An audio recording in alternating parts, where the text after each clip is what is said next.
ഒരു മനീഷിയെ കുറിച്ചിട്ടുള്ള അനുസ്മരണത്തിൽ അദ്ദേഹത്തിന്റെ ജീവിത കാലഘട്ടത്തിൽ അദ്ദേഹം സഞ്ചരിച്ചിട്ടുള്ള പാതകൾ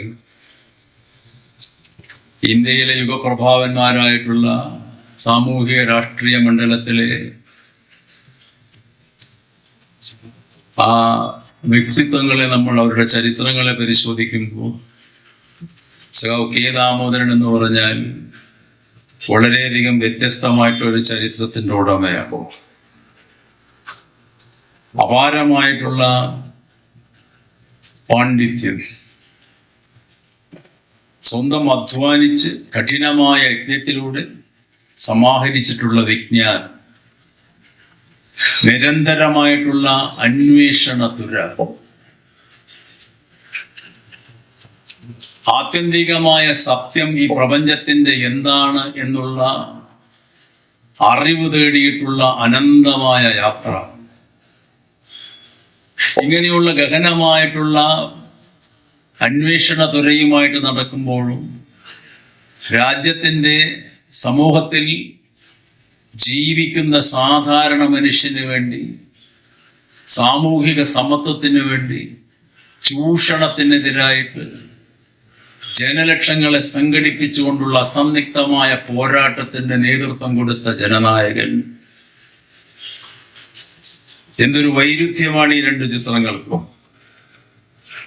ഒരു ഭാഗത്ത് അതുല്യനായ സംഘാടന പാടവമുള്ള നേതാവ്, മറുഭാഗത്ത് ഹിമാലയ ഗിരിശൃംഗങ്ങളെക്കാൾ തലയെടുപ്പോടുകൂടി നിൽക്കുന്ന വൈജ്ഞാനികമായിട്ടുള്ള അറിവ്. ഇത് രണ്ടിനെയും കൂടി സമന്വയിപ്പിച്ചുകൊണ്ടായിരുന്നു അദ്ദേഹത്തിന്റെ ജീവിതയാത്ര മുഴുവൻ. കെ ദാമോദരൻ എപ്പോഴും ഒരു നിഷേധിയാണ്.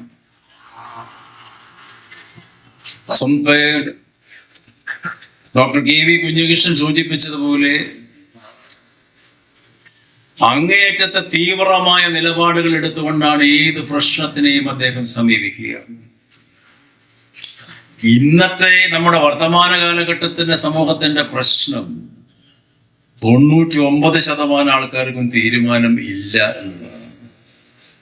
ഇടതുപക്ഷ പ്രവർത്തകർക്കടക്കം.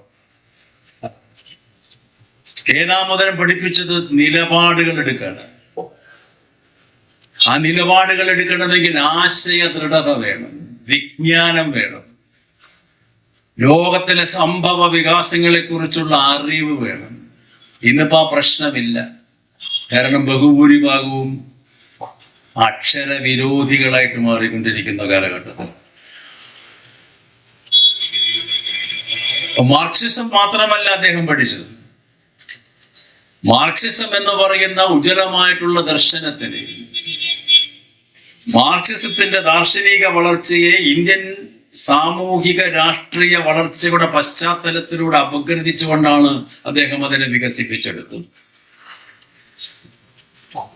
ഡോഗ്മാറ്റിക് മാർക്സിസത്തിൽ ദാമോദരൻ വിശ്വസിച്ചിരുന്നില്ല. യാന്ത്രിക മാർക്സിസത്തിനെതിരായിരുന്നു സഖാവ് കെ ദാമോദരൻ. അതുകൊണ്ടാണ് നേരത്തെ ഇവിടെ സൂചിപ്പിച്ചത്, ചൗവല്ലായിക്കിന്റെ മുഖത്ത് നോക്കിയും ഖ്രൂഷ്ചേവിന്റെ മുഖത്ത് നോക്കിയും അഭിപ്രായം പറയാനുള്ള തന്റെ ഇടവും ധൈര്യവും വരുന്നത് ആശയപരമായ ദൃഢതയിൽ നിന്നാണ്. ഇന്ന് ഭരണാധികാരികളുടെ മുഖം കണ്ടാൽ നമുക്ക് പേടിയാണ്. ഇന്ത്യയിലെ പല ഭരണാധികാരികളുടെയും പ്രതിഷേധമില്ല, പ്രതിരോധമില്ല ഇന്ന് ഇന്ത്യയിൽ. കെ ദാമോദരൻ ജീവിച്ച ഇന്ത്യയിൽ തിരൂരിന്റെ മണ്ണിലാണ് ജനിച്ചത്.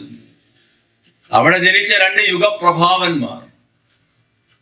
ആ പ്രഭാവന്മാർ രണ്ടും അസമത്വത്തിനെതിരെ, ചൂഷണത്തിനെതിരെ പോരാട്ടം നടത്തിക്കൊണ്ടാണ്, ചെറിയ കുട്ടിക്കാലം മുതലൊക്കെ പ്രതിഷേധത്തിന്റെ ശബ്ദം ഉയർത്തിക്കൊണ്ടാണ് വളർന്നു വന്നത്. ബ്രാഹ്മണ മേധാവിത്വത്തിനെതിരെ, യാഥാസ്ഥിക വിശ്വാസങ്ങൾക്കെതിരെ ചെറിയ കുട്ടിയായിരിക്കുമ്പോൾ തന്നെ അതിന്റെ നീതികേടുകൾ കണ്ടുകൊണ്ട് മനസ്സിൽ പ്രതിഷേധം എരമ്പിക്കൊണ്ടാണ് അമ്പലത്തിന്റെ ചുറ്റുമുള്ള ആൽത്തറയിലിരുന്ന് വേദമോതുന്ന കുട്ടികളെ, ബ്രാഹ്മണ കുട്ടികളെ നോക്കി ദൂരത്ത് മാറി നിന്നുകൊണ്ട് ഒരു ചെറിയ കുട്ടി പറഞ്ഞത്, കാട് കാട് കാട്, തെറ്റ്. ആ കുട്ടിയാണ് വളർന്നു വന്ന് മലയാള ഭാഷയുടെ പിതാവായ തുഞ്ചത്തെഴുത്തച്ഛൻ. അതേ മണ്ണിലാണ് ഓരോ മനുഷ്യൻ ഭാഷയുടെ ആചാര്യനായെങ്കിൽ മറ്റൊരു മനുഷ്യൻ ഇന്ത്യ കണ്ട ഏറ്റവും വലിയ മാർക്സിസ്റ്റ് ആചാര്യനായി. മലയാളിയെ കൊണ്ട് മാർക്സിസത്തിന്റെ ഹരിശ്രീ കുറിപ്പിച്ച ആദ്യത്തെ മലയാളി കമ്മ്യൂണിസ്റ്റ് അതാണ് സഖാവ് കെ ദാമോദരൻ. മാർക്സിസം എന്താണ് ജനങ്ങൾക്ക് പഠിപ്പിച്ചു കൊടുക്കുക മാത്രമല്ല ജീവിതത്തിൽ പ്രാവർത്തികമാക്കി. ഇന്ന് പഠിപ്പിക്കലുമില്ല, പ്രാവർത്തികമാക്കലുമില്ല ഭൂരിഭാഗത്തിൽ. കെ ദാമോദരനെ അനുസ്മരിക്കുമ്പോൾ നമ്മൾ ഒരു അനുസ്മരണ ചടങ്ങ് ഏത് വേദിയിലായാലും അനുസ്മരണങ്ങൾ കൊണ്ട് മാത്രം കാര്യമില്ല. യുഗപ്രഭാവന്മാരായിട്ടുള്ള ഈ പ്രതിഭകൾ അവരുടെ ജീവിതത്തിൽ കാണിച്ചു തന്നിട്ടുള്ള വഴിയെ സഞ്ചരിക്കാൻ കുറച്ചെങ്കിലും നമുക്ക് സാധിച്ചാലാണ് അവരുടെ ജീവിത കാലഘട്ടത്തിലെ പ്രവൃത്തികളോടും ചിന്തകളോടും വാക്കുകളോടും നമുക്ക് ബഹുമാനം പുലർത്താൻ സാധിക്കുകയുള്ളൂ.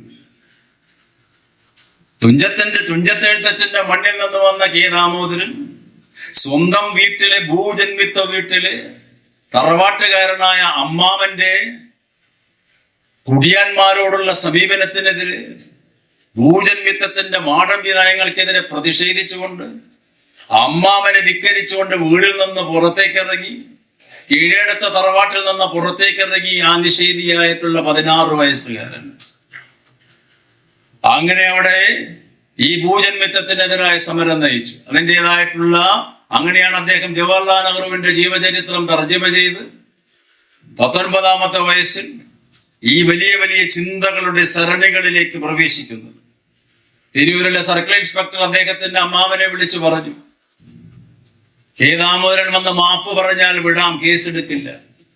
19ാമത്തെ വയസ്സിൽ ആ കുട്ടി പറഞ്ഞു, അതിന് എന്നെ കിട്ടില്ല. നിരവധി തവണ ജയിലിൽ പോയി. രാജമുദ്രി ജയിലിൽ, സേലം ജയിലിൽ, കോയമ്പത്തൂർ ജയിലിൽ, അങ്ങനെ എത്രയെത്ര ജയിൽവാസങ്ങൾ. പക്ഷെ ഓരോ തവണ ജയിലിൽ പോയി വരുമ്പോഴും 1ഉം 2ഉം പുസ്തകം എഴുതിയിട്ടാ വരിക. ഇന്നിപ്പോ ജയിലിൽ പോയി എന്തൊക്കെയാ ഓരോരുത്തർ ചെയ്യുന്നത് നമുക്ക് എല്ലാവർക്കും അറിയാം. കെ ദാമോദരൻ ജയിലിൽ പോയാലും, ജവഹർലാൽ നെഹ്റു ജയിലിൽ പോയാലും, EMS ജയിലിൽ പോയാലും പുസ്തകം എഴുതിയിട്ട് അപ്പുറത്തേക്ക് വരിക. ബാലഗംഗാധര തിലകൻ അടക്കം ഗീതാരഹസ്യം എഴുതിയത് ജയിലിനുള്ളിലിരുന്ന ബാലഗംഗാധര തിലകൻ. ഗാന്ധി എഴുതിയ പുസ്തകത്തിന്റെ ലേഖനങ്ങൾക്ക് കണക്കില്ല. പണ്ടത്തെ നേതാക്കന്മാർ ജയിലിൽ പോയിട്ട് അപാരമായ വിജ്ഞാനത്തിനെ തേടിപ്പിടിക്കുന്ന ഒരു സാഹചര്യം ഉണ്ടായിരുന്നു. അപ്പൊ കെ ദാമോദരൻ അനുവർത്തിച്ചിട്ടുള്ള ആ നിഷേധത്തിന്റെ സ്വരം പിന്നീട് അദ്ദേഹം ദേശീയ പ്രസ്ഥാനത്തിലേക്ക് കടന്നു വന്നു. സ്വാതന്ത്ര്യ സമരത്തിൽ പങ്കെടുത്തു. നേരത്തെ ഇവിടെ സൂചിപ്പിച്ചിട്ടുള്ള കമ്മ്യൂണിസ്റ്റ് മാനിഫെസ്റ്റോയുടെ സമഷ്ടിവാദം എന്നുള്ള ആ ചെറിയ പുസ്തകത്തിന്റെ വിവർത്തനത്തിന് അദ്ദേഹം നേതൃത്വം കൊടുത്തു. കേളപ്പന്റെ സഹായത്തോടുകൂടി അത് പ്രസിദ്ധീകരിച്ചു. കേളപ്പൻ അതിന് പൈസയൊക്കെ തയ്യാറാക്കി കൊടുത്തു. അങ്ങനെ വലിയൊരു വൈജ്ഞാനിക മണ്ഡലത്തിലേക്ക് സഖാവ് പ്രവേശിക്കുകയാണ്. പാർട്ടി ഉണ്ടാകുന്നതിന്റെ മുൻപ് തന്നെ പൊന്നാനി താലൂക്കിൽ നടന്ന ബീഡി തൊഴിലാളി സമരം. തിരൂരിൽ നിന്ന് 21 വയസ്സുകാരനായ ഒരു ചെറുപ്പക്കാരൻ പൊന്നാനിയിലേക്ക് വന്നു. പുറത്തൂർ വഴിയുള്ള തോണിയാത്രയിലൂടെ പൊന്നാനിയിലെത്തി. അവിടെ വന്ന് ബീഡി തൊഴിലാളികളെ സംഘടിപ്പിച്ചുകൊണ്ട് ബ്രിട്ടീഷുകാർ നടത്തുന്ന ചൂഷണത്തിനെതിരെ അവിടുത്തെ മുസ്ലിം സഹോദരന്മാരെയും സഹോദരിമാരെയും ഹൈന്ദവ സഹോദരന്മാരെയും ഒക്കെ സംഘടിപ്പിച്ച് സാമ്രാജ്യത്വ ചൂഷണത്തിനെതിരായ പോരാട്ടം നടത്തി വലിയ വലിയ പ്രക്ഷോഭങ്ങൾ ഉണ്ടായി പൊന്നാനിയിൽ. അങ്ങനെ ബ്രിട്ടീഷ് പോലീസ് കെ ദാമോദരനെ അറസ്റ്റ് ചെയ്യുന്നു. ഇപ്പോഴും പൊന്നാനിയിലെ കോടതിയുടെ തൊട്ട് മുന്നിലുള്ള വലിയൊരു ആൽമരം ഉണ്ടായിരുന്നു. ആ ആൽമരത്തിന്റെ ആൽത്തറയിൽ വെച്ച് പോലീസ് അറസ്റ്റ് ചെയ്യുമ്പോൾ പൊന്നാനിയിൽ മുഴങ്ങിയ മുദ്രാവാക്യം നിങ്ങൾ ഏവരും കേട്ടതാണ്. അല്ലാഹു അക്ബർ, ഇൻകുലാബ് സിന്ദാബാദ്, സഖാവ് കെ ദാമോദരനെ വിട്ടയക്കുക എന്നുള്ളതായിരുന്നു മുദ്രാവാക്യം. അല്ലാഹു അക്ബർ എന്നും ഇൻകുലാബും എന്നും മുഴങ്ങിയിട്ടുള്ള ഒരേ സമയത്ത് മുഴങ്ങിയത് ആദ്യമായിട്ടും അവസാനമായിട്ടും അന്നായിരിക്കും. ജനതയുടെ മനസ്സിലേക്ക് ഇറങ്ങിച്ചെല്ലാനുള്ള ഏറ്റവും വലിയ ഒരു സ്വാധീന ശക്തിയുടെ ഉടമയായിരുന്നു സഖാവ് കെ ദാമോദരൻ. അതിന്റെ കാരണം അദ്ദേഹത്തിന്റെ അർപ്പണബോധം, അദ്ദേഹത്തിന്റെ വാക്കും ചിന്തയും പ്രവൃത്തിയും സമന്വയിപ്പിച്ച വ്യക്തിത്വമായിരുന്നു അദ്ദേഹം. വാക്കൊന്നും ചിന്ത വേറൊന്നും പ്രവൃത്തി വേറൊന്നുമായിരുന്നില്ല. തന്റെ നിലപാടുകൾ എടുക്കുമ്പോൾ നിരവധി പുസ്തകങ്ങൾ പരിശോധിച്ചുകൊണ്ട് നിരവധി വിജ്ഞാനത്തിനെ സ്വായത്തമാക്കിക്കൊണ്ടായിരുന്നു അദ്ദേഹം ഏത് വിഷയത്തിലും നിലപാടുകൾ എടുത്തിരുന്നു. കമ്മ്യൂണിസ്റ്റ് പ്രസ്ഥാനത്തിന്റെ അകത്തും പുറത്തുമുള്ള സംഭവങ്ങളെ കുറിച്ച്, ഇന്ത്യൻ തത്വചിന്തയെക്കുറിച്ച്, ഇന്ത്യൻ സാമ്പത്തിക ശാസ്ത്രങ്ങളെക്കുറിച്ച്, നരവംശ ശാസ്ത്രങ്ങളെക്കുറിച്ച്, ഇന്ത്യയിലെ പൊളിറ്റിക്കൽ സയൻസിനെ കുറിച്ച് ഇങ്ങനെ എഴുതാത്ത വിഷയങ്ങളില്ല, പറയാത്ത വിഷയങ്ങളില്ല.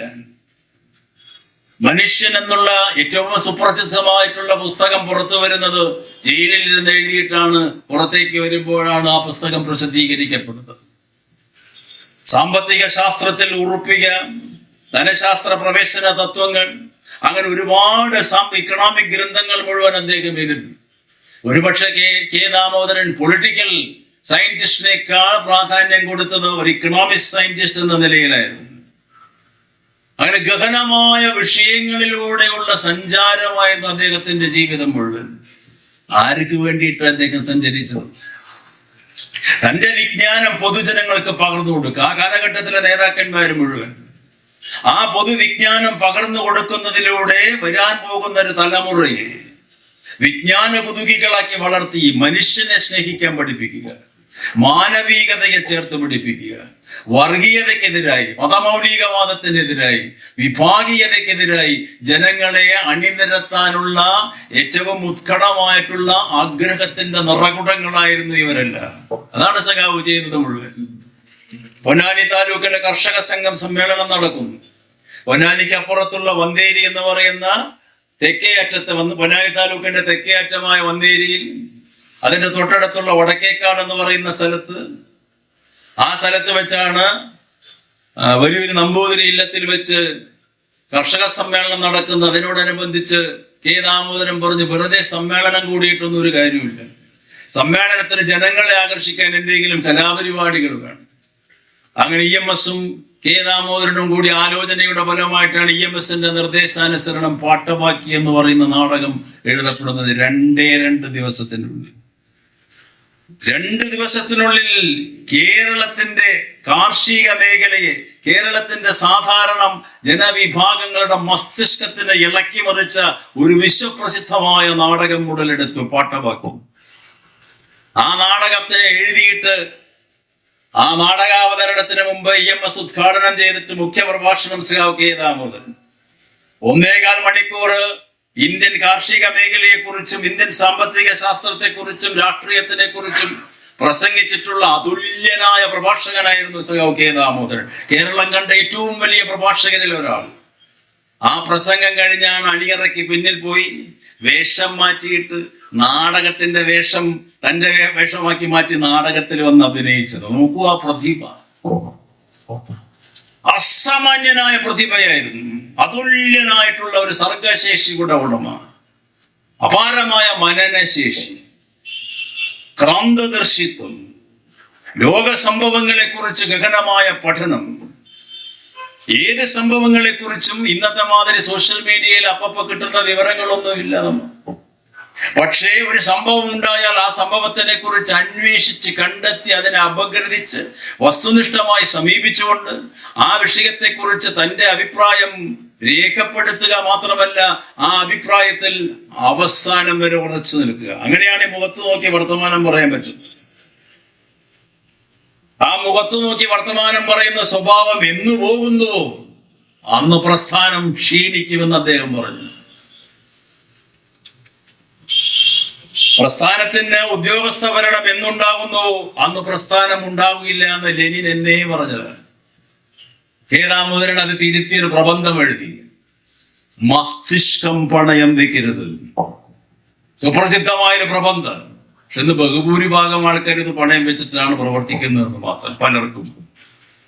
ഇതൊക്കെയാണ് നമ്മൾ കെ ദാമോദരനെ കുറിച്ച് ആലോചിക്കുമ്പോൾ നമ്മൾ ചിന്തിക്കേണ്ടത്. അഭിപ്രായം പറയാൻ കേൾപ്പുള്ളവർ കുറഞ്ഞുകൊണ്ടിരിക്കുന്നു. പ്രസ്ഥാനത്തിന്റെ അകത്തും പുറത്തും രാഷ്ട്രം നേരിടുന്ന ഏത് സംഭവ വികാസങ്ങളെ കുറിച്ചും സഖാവ് ഗഹനമായ പഠനം നടത്തും. ഗാന്ധിയെ കുറിച്ചുള്ള പഠനം, അംബേദ്കറിനെ കുറിച്ചുള്ള പഠനം, നെഹ്റുവിനെ കുറിച്ചുള്ള പഠനം, അങ്ങനെ ഏത് വ്യക്തിപ്രഭാവങ്ങളെ കുറിച്ച് മാത്രമല്ല സമരങ്ങളെ കുറിച്ചുള്ള പഠനം നടത്തുന്നു ഭാരതീയ ചിന്തയിൽ. ഭാരതീയ ചിന്ത, ഇന്ത്യൻ ഫിലോസഫിയെ കുറിച്ച് ഇത്രമാത്രം മനോഹരമായിട്ട് എഴുതപ്പെട്ട ഗ്രന്ഥം ആ കാലഘട്ടത്തിൽ ഇറങ്ങിയിട്ടില്ല. രാഹുൽ സാങ്കൃത്യായന്റെ ഒപ്പം നടന്നുകൊണ്ടും ദേവി പ്രസാദ് ചതോപാധ്യായോടൊപ്പം ഭൗതികവാദത്തിനെ കുറിച്ച് പഠിച്ചു. ഇന്ത്യൻ ഭൗതികവാദ ചിന്താഗതികളെ മുഴുവൻ സ്വായത്തമാക്കി. കണാദനെ കുറിച്ചും കപിലനെ കുറിച്ചും ലോകായത മതത്തെക്കുറിച്ചൊക്കെ ഗഹനമായ പാണ്ഡിത്യത്തിന്റെ ഉടമ. എന്നിട്ടും അദ്ദേഹം എഴുതി, ഇന്ത്യയുടെ ദർശനം എന്ന് പറഞ്ഞാൽ അതിൽ ഭൗതികവാദമുണ്ട്, അതിൽ ആത്മീയവാദമുണ്ട്, അതിൽ പ്രതിലോമ ചിന്തകളുണ്ട്, അതിൽ പുരോഗമന ചിന്തകളുണ്ട്, അതിൽ നിഷേധ ചിന്തകളുണ്ട്, അതിൽ ബഹുസ്വരതയുടെ ചിന്തകളുണ്ട്, അതിൽ ഏകശിലാരൂപത്തിലുള്ള ചിന്തയുണ്ട്. ഇതെല്ലാ ചിന്തകളും കൂടി സമന്വയിക്കപ്പെടുന്ന ഒരു ദാർശനികമായിട്ടുള്ള ഒരു ഒഴുക്കാണ് ഇന്ത്യൻ ദർശനത്തിലുള്ളത്. ഇത് ഏത് ചിന്തയെയാണ് നമ്മൾ സ്വായത്തമാക്കേണ്ടത് എന്ന് നമുക്ക് മനസ്സിലാകണമെങ്കിൽ ഇതിനെ ഗഹനമായി പഠിക്കണം. ഇന്ത്യൻ ദർശനങ്ങളും മാർക്സിസത്തിന്റെയും സമന്വയത്തിലൂടെ, അതിനെ ഒത്തുചേരലിലൂടെ മാത്രമേ ഇടതുപക്ഷ പ്രസ്ഥാനത്തിന് മുന്നോട്ട് പോകാൻ സാധിക്കുകയുള്ളൂ എന്ന് കെ ദാമോദരൻ അസന്നിഗ്ധമായി പറഞ്ഞു. അതുകൊണ്ട് സഖാക്കളോട് അദ്ദേഹം പറഞ്ഞു, പഠിക്കൂ ഇന്ത്യൻ ഫിലോസഫി. പക്ഷെ പഠിച്ചോ എന്നുള്ളതാണ് ഇപ്പോഴും ചോദിക്കേണ്ട ചോദ്യം. അതിനെ ഗഹനമായി പഠിക്കാൻ താല്പര്യപ്പെട്ടില്ല. പിൽക്കാലഘട്ടം ഇവിടെ പറഞ്ഞല്ലോ പ്രസിഡന്റ്, പല പ്രശ്നങ്ങളും ഉണ്ടായി, വാദകോലാഹലം ഉണ്ടായി, വാദപ്രതിവാദങ്ങൾ ഉണ്ടായി. പക്ഷെ ദാമോദരൻ നിലപാട് മാറ്റിയിട്ടില്ല. ഉറച്ച വിമർശനാവബോധത്തിന്റെ ഉടമയായിരുന്നു കെ ദാമോദരൻ. താൻ ഒരു കാര്യത്തിനെ വിമർശിക്കുമ്പോൾ, ഒരു അഭിപ്രായം പറഞ്ഞ ഒരു വ്യക്തിയെ വിമർശിക്കുമ്പോൾ, ആ വ്യക്തിയെ ഒരിക്കലും അദ്ദേഹം വ്യക്തിപരമായി വിമർശിച്ചിരുന്നില്ല. ആ വ്യക്തി പറഞ്ഞ നയങ്ങളെ കുറിച്ച്, വ്യക്തിയുടെ ചിന്താഗതികളെ കുറിച്ചായിരുന്നു പാർട്ടി ജനറൽ സെക്രട്ടേറിയറ്റ് അടക്കം വിമർശനങ്ങൾ ഉന്നയിക്കപ്പെട്ടത്. വിമർശനം ഉന്നയിച്ച വ്യക്തിയും വിമർശനത്തിന് വിധേയമായ വ്യക്തിയും പാർട്ടി കമ്മിറ്റി കഴിഞ്ഞാൽ ഏറ്റവും വലിയ വ്യക്തിബന്ധം പുലർത്തി ജീവിച്ചവരായിരുന്നു. ആൾക്കാരുടെ പേരൊന്നും ഞാൻ പറയുന്നില്ല. പാർട്ടി ഭിന്നിക്കുന്നതിന് മുൻപും ഭിന്നിച്ചതിന് ശേഷവും അതായിരുന്നു വലിയ വിശാലമായ മനസ്സിന്റെ ഉടമകളുടെ ഏറ്റവും വലിയ കാലഘട്ടം. അപ്പൊ ആ വിമർശനാവബോധം അങ്ങേയറ്റ തീവ്രമായിരുന്നു സഖാവ് കെ ദാമോദരൻ. ചോദ്യം ചെയ്യലായിരുന്നു അദ്ദേഹത്തിന്റെ ഏറ്റവും വലിയ ആ ധൈര്യത്തിന്റെ പ്രതീകം. ചോദ്യം ചെയ്യും അനീതിയെ, അധർമ്മത്തിനെ, അസഹിഷ്ണുതയെ. അങ്ങനെ ചോദ്യം ചെയ്യാൻ അദ്ദേഹത്തിന് കെൽപ്പ് ലഭിച്ചത് ഈ ആശയത്തിന്റെ ദൃഢതയിൽ നിന്ന്. മാർക്സ് പറഞ്ഞ കാര്യങ്ങൾ, ലെനിൻ പറഞ്ഞ കാര്യങ്ങൾ, അത് ആത്യന്തികമായ വാക്കല്ല എന്ന് മാർക്സ് തന്നെ പറയുന്നുണ്ട്. ദാമോദരൻ അതാണ് ഏറ്റവും അധികം വിശ്വസിച്ചത്. കാലഘട്ടത്തിനനുസരിച്ച് മാർക്സിസ്റ്റ് സിദ്ധാന്തങ്ങളെ മാറ്റത്തിന് വിധേയമാക്കിക്കൊണ്ടിരിക്കണം, അടിസ്ഥാന മൂല്യങ്ങളിൽ നിന്ന് വ്യതിചലിക്കാതെ. മാറ്റമില്ലാത്ത ഒറ്റ വസ്തുവേ ഈ ലോകത്തിലുള്ളൂ, അത് മാറ്റം മാത്രമാണെന്ന് മാർക്സ് തന്നെ പറഞ്ഞു വെച്ചിട്ടുണ്ട്. There is only one thing without change and that is change. ആ സുപ്രസിദ്ധമായ വാചകം ദാമോദരൻ ജീവിതത്തിൽ മുഴുവൻ സ്വായത്തമാക്കി. മാറ്റത്തിന് വിധേയമായി കൊണ്ടിരിക്കുക. അദ്ദേഹം ആഹ്വാനം ചെയ്തത് മാറ്റമാണ്. ആ മാറ്റത്തിലൂടെ വേണം മുന്നോട്ട് സഞ്ചരിക്കാൻ. ദൈനംദിന നവീകരണ പ്രക്രിയയുടെ മനുഷ്യന്റെ ഉദാത്തമായിട്ടുള്ള ഉത്തരവാദിത്തം എന്ന് അദ്ദേഹം പറഞ്ഞു. നിങ്ങൾ നിങ്ങളെ സ്വയം നവീകരിക്കുക, ചിന്തിക്കുക, പുതിയ ആശയങ്ങളെ, പുതിയ ചിന്തകളെ പ്രവർത്തന മണ്ഡലത്തിലേക്ക്, ചിന്താമണ്ഡലത്തിലേക്ക് കൊണ്ടുവരിക. അപ്പൊ അങ്ങനെ പരിശോധിക്കുമ്പോഴാണ് വ്യത്യസ്ത വിഷയങ്ങളിലേക്ക് അദ്ദേഹം ഇറങ്ങിച്ചെല്ലാനുള്ള സാഹചര്യം നമ്മൾ മനസ്സിലാക്കുക. ആ ഭാരതീയ ചിന്തയിൽ എത്ര വിഷയങ്ങളെ കുറിച്ച് അദ്ദേഹം പ്രതിപാദിച്ചു.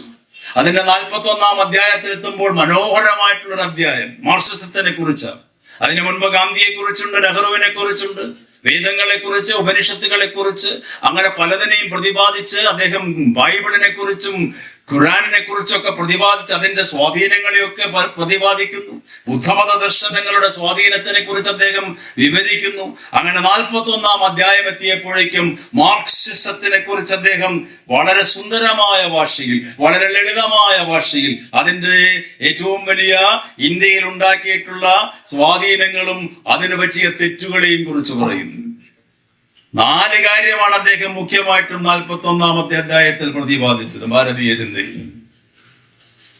ലോക മാർക്സിസ്റ്റ് ദർശനങ്ങൾക്ക് ഏറ്റവും അധികം ശത്രുക്കൾ വളർന്നുകൊണ്ടിരിക്കുന്ന ഒരു കാലഘട്ടമാണത്. അദ്ദേഹം എഴുതിയ കാലഘട്ടം. ബ്രിട്ടീഷ് സാമ്രാജ്യത്വം മാർക്സിസത്തിനെതിരായിട്ട് എന്നും നയസമീപനങ്ങൾ സ്വീകരിച്ചിരുന്ന കാലഘട്ടം. മാർക്സിസ്റ്റ് അനുകൂല ഗ്രന്ഥങ്ങൾ മുഴുവൻ ചുട്ടരിക്കപ്പെട്ട കാലഘട്ടം. എന്നാൽ മാർക്സിസ്റ്റ് അനുകൂല ഗ്രന്ഥങ്ങൾക്കെതിരെ മാർക്സിസ്റ്റ് ശത്രുക്കൾ എഴുതിയിട്ടുള്ള ഗ്രന്ഥങ്ങളിലൂടെയാണ് ഈ മാർക്സിസ്റ്റ് ഗ്രന്ഥങ്ങൾ ഉണ്ടായിരുന്നു എന്ന് ലോകം അറിഞ്ഞിരുന്ന ഒരു കാലഘട്ടം. അങ്ങനെയുള്ളൊരു കാലഘട്ടത്തിൽ അദ്ദേഹം പറയുന്നത് മാർക്സിസത്തിനെ ഗഹനമായി പഠിക്കാനും മാർക്സിസത്തിന്റെ സിദ്ധാന്തങ്ങളെ ലളിതമായി ജനങ്ങൾക്ക് പറഞ്ഞു കൊടുക്കാനുമുള്ള ഒരു ഗഹനമായ പാണ്ഡിത്യത്തെ തേടി മാർക്സിസ്റ്റ് സഖാക്കൾ മുന്നോട്ട് പോയിട്ടില്ല എന്നുള്ളത് വളരെ ദൗർഭാഗ്യകരമാണെന്ന് ദാമോദരൻ എഴുതി വെച്ചു. എല്ലാവരെയും അല്ല പറഞ്ഞത്, വളരെ ചുരുക്കം പേരാകാതെ പണ്ഡിതന്മാരായിരുന്നു. നമുക്കറിയാം, സഖാവ് EMS, സഖാവ് ബാലറാം, സഖാവ് ഉണ്ണിരാജ തുടങ്ങിയിട്ട് അതുല്യ പ്രതിഭകളുണ്ട്. പക്ഷെ പൊതുവെ അദ്ദേഹം പറയുന്നത്, അദ്ദേഹം പറയുന്നത് ലോകത്തിൽ മുഴുവൻ മാർക്സിസ്റ്റ് ഭരണകൂടങ്ങൾ ഇരിക്കുന്ന കാലഘട്ടത്തിൽ 1940-കളുടെ ഒക്കെ മധ്യത്തിലും അവസാനത്തിലും മാർക്സിസ്റ്റ് ഭരണകൂടത്തിൽ പോലും ഏകാധിപത്യം സമഗ്രമായി തലപൊക്കുന്ന കാലഘട്ടം. അങ്ങനെ ഏകാധിപത്യത്തിന്റെ ഏറ്റവും വലിയ ശക്തിയുടെ പ്രതീകമായി സോവിയറ്റ് യൂണിയനിലടക്കം മാർക്സിസ്റ്റ് ഭരണകൂടങ്ങൾ നിലനിൽക്കുമ്പോൾ അത് മാർക്സിസ്റ്റ് സിദ്ധാന്തത്തിന്റെ ഏറ്റവും ഉന്നതമായ മൂല്യങ്ങളിൽ നിന്നുള്ള വ്യതിചലനമാണ് എന്ന് ഞാൻ പറയുന്നു. സ്റ്റാലിനെ കുറിച്ച് ദാമോദരൻ പറഞ്ഞു, കൃത്യമായി പറഞ്ഞു. അതാണ് ധൈര്യം, അപാരമായ ധൈര്യം. സ്റ്റാലിന്റെ മരണശേഷം പാർട്ടി കോൺഗ്രസ് ചേർന്നപ്പോൾ ക്രൂഷ്ചേവ് പാർട്ടി കമ്മിറ്റിയുടെ റിപ്പോർട്ട് അവതരിപ്പിച്ചു. ലോക കമ്മ്യൂണിസ്റ്റ് നേതാക്കന്മാരും ഡെലിഗേറ്റ്സ് ഒക്കെ ഇരിക്കുന്ന സമ്മേളനത്തിൽ ക്രൂഷ്ചേവ് ആ സുപ്രസിദ്ധമായ പ്രസംഗത്തിൽ സ്റ്റാലിനെ വിമർശിച്ചുകൊണ്ടാണ് പ്രസംഗിച്ചത്.